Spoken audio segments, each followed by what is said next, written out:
Mm. Ginagawa mo dyan.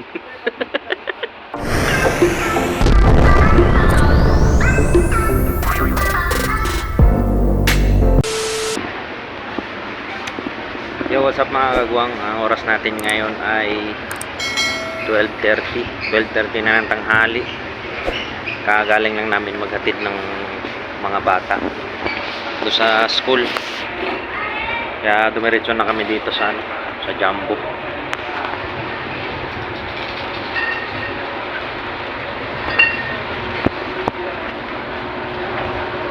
Sama namin si Alexa.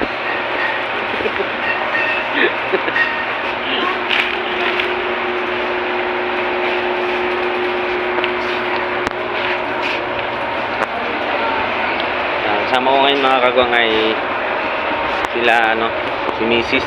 si Ate Luisa, si Alexa. Yan, namili lang kami.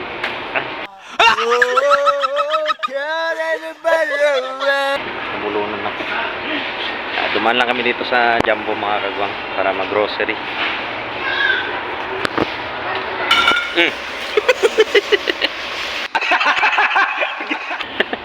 Ginagawa mo dyan.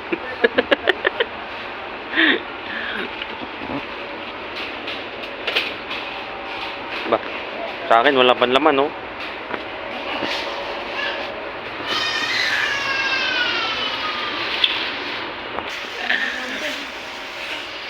Ayan na, nandun na pala si Ate Luisa mga kagwang, oh, nandun na nakapila.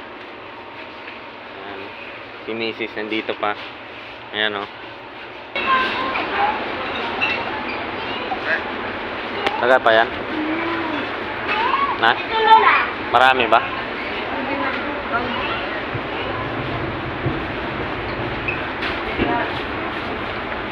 Hindi na ako nakapag-video doon sa bahay mga kagwang.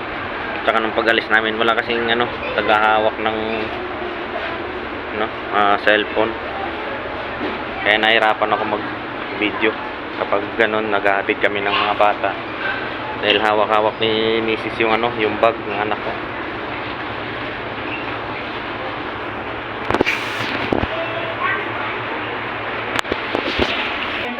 Parang hindi na ako marunong magsalita. Hindi naman talaga marunong eh. Iba pala pakiramdam mga kagwang kapag nahinto ka sa pag-video. Parang tawag nun, naninibago ka. Ayan si Ate Luisa.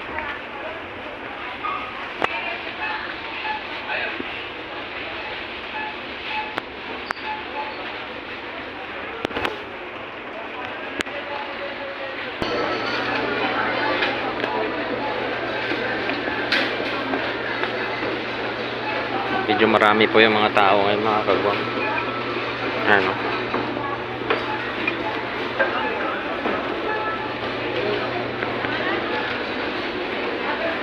Saan sa'yo te? Marami?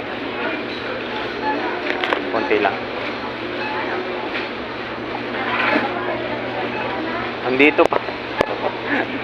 Ayun o. Naka-close dyan eh.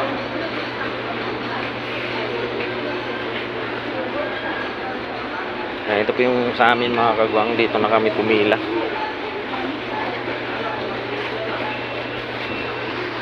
$2,000 later. Time check tayo mga kagwang. 2:00 na ng hapon. Ang kakaway lang namin. Ayan. Nagbababa na si Commander.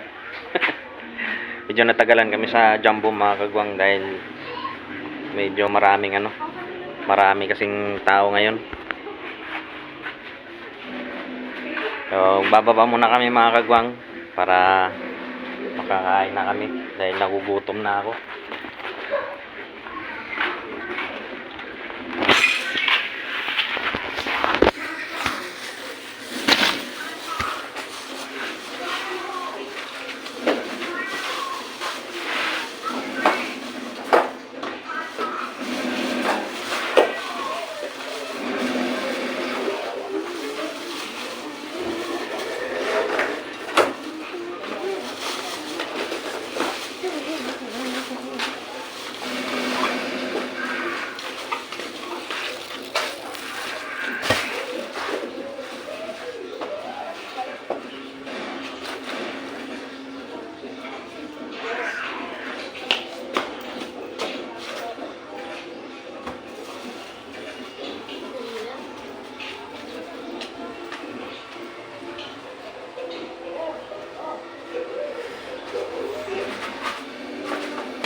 Kaya natapos na kami magbaba mga kagwang. So ngayon, kakain na kami. Naghanda na agad ng pagkain si Commander. Kaya kain tayo mga kagwang. Dahil nagugutom na ako. Anong oras na ba? Alas 2:20 na. Yan.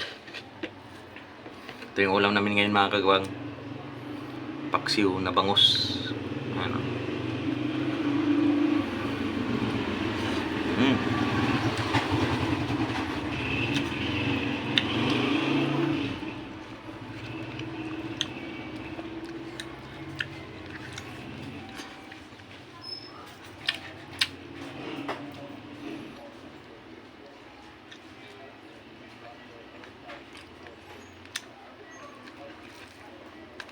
Maraming tao sa Jumbo mga kagwang kaya medyo natagalan kami.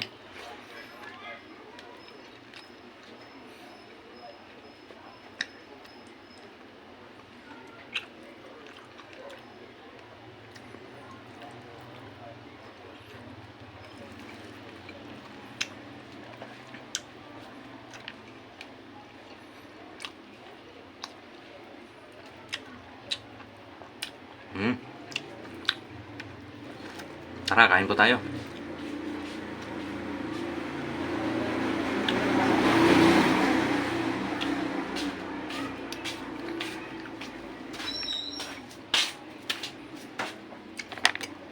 Hindi ko nagluto niyan. Hindi ko ngayon nagatan. Kasi nga kasama sila. Sakto lang naman eh.